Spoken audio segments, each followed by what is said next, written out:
Hello, and welcome to another edition of Funnel Candy, your home for sweet website reviews based on over 20 years' experience optimizing sites like Google, Amazon, and Dropbox. Today, we're taking a look at Amy Porterfield's site. Amy Porterfield is a marketing expert, New York Times bestselling author who has generated over $82 million in revenue over the years. She's a bona fide expert, and you can really see it on her site. So we're going to look at all the great things that Amy's doing and also offer some suggestions and mock-ups that we would want to try if we were to increase her sales and leads from this site. So as you can see here on the homepage, very clean look, very professionally designed. There are a few things that we'd love to try to really leverage a lot of strengths that Amy has, but you don't see it at first glance. So the first thing would be to add some additional social proof above the fold, especially in Amy's case. She's got some dynamite proof elements, which you'll see shortly. Secondly, we'd focus on improving the text readability. You can see over where the number 2 is here on the left-hand side that some of that text is a bit hard to read. It's a light font, it's small. If you have bad vision like me, it can be hard to read sometimes. And then also the background contrast could be a lot stronger. We'll show you how we handle that in just a moment. Lastly, it would be to move the call to action above the fold so users don't have to scroll. You'll notice here that it's actually below the fold. So people have to scroll down. They're not immediately clear on what they should be doing next on this page. Quick design tip for anyone who is looking to identify the main elements on a page. When you look at a page and blur your eyes, like you're not really focused on the page, it should still be very clear to you what the page wants you to do next. By having a clear call to action above the fold, even if your eyes are blurred and you can't read any of the text, you still know what this page intends for you to do next. So let's take a look at two different treatments that we've put together. The first variation, which you see here, you can see that we've added the social proof above the fold, that she has earned more than $82 million. Her podcast has over 52 million downloads. She's a New York Times bestselling author and has helped more than 50,000 students. Those are 4 dynamite proof elements that is conveyed quickly and succinctly above the fold. It's one of the first things people are going to see when they land on her homepage. Secondly, we've improved the text readability. We still have the nice background color there, but the font is a little bit bigger, it's a little bit bolder, it's a little bit heavier, and this makes it easier to read. And we've also moved the call to action above the fold so users don't have to scroll. I'll explain what happens when you click that call to action in just a moment. But secondly, let's take a look at the next design that we put together. This is another way to achieve those same 3 objectives. We added the social proof above the fold, but now it's over here on the right-hand side. So it's that same copy, but it's on the right-hand side, and then we've minimized Amy's picture, so you still get to see her with the personal message.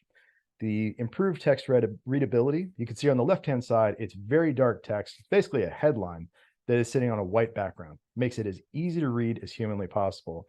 And then just having a brief call out above the headline for business owners and entrepreneurs. This lets people know and self-identify. I'm a business owner. I'm an entrepreneur. Yes, this is right for me. I'm in the right place. And if you blur your eyes and look at this page, it's very clear that that yellow box, or that yellow button, excuse me, is going to tell you what you should be doing next. Now, what happens when you click that button, you might be wondering? Let me show you. When we go to the live site and you click the button, it scrolls you down to this section here.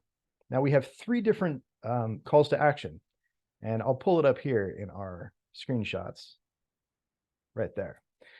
Right now, we've got 3 different calls to action, and oftentimes this will be confusing for users. It introduces what's called the paradox of choice, in that when you give somebody too many choices, they're just going to say no. They're not going to do anything because they feel overwhelmed.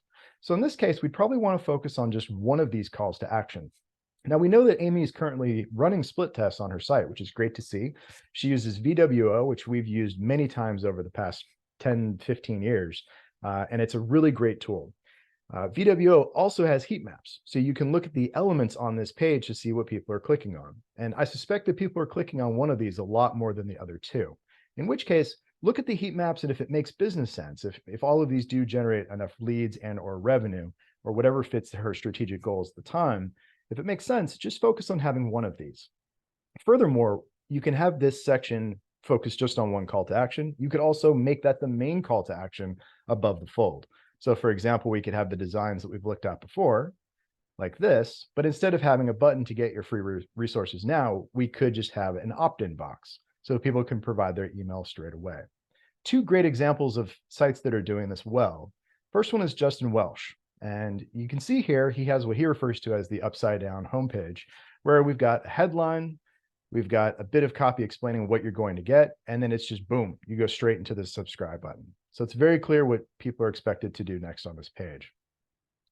Another site that does a great job of this is Trends, which is a fantastic newsletter as well. Same thing. We've got a headline, subheadline, and a clear call to action, and a bit of social proof just underneath the button.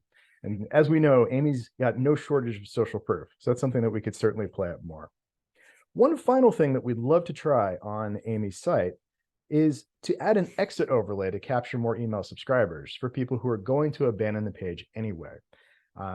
This is something that could be incredibly powerful. And we know that this overlay that you see here actually currently is on the site, but you have to scroll all the way down the page and click a button to fire this modal. So just by firing this on exit could be a quick win. And again, we know that Amy does do split testing, which is great to see. That means that the site is constantly iterating and getting better. And this is one final thing that could make it that much more so. All right, so that was our quick run through of Amy's site. If you'd like more information, you can always visit us at funnelcandy.com and get more sweet website reviews like this. And if you like us on social media, please do feel free to follow us on LinkedIn and Twitter. We're there quite often. So thanks so much and have a great time.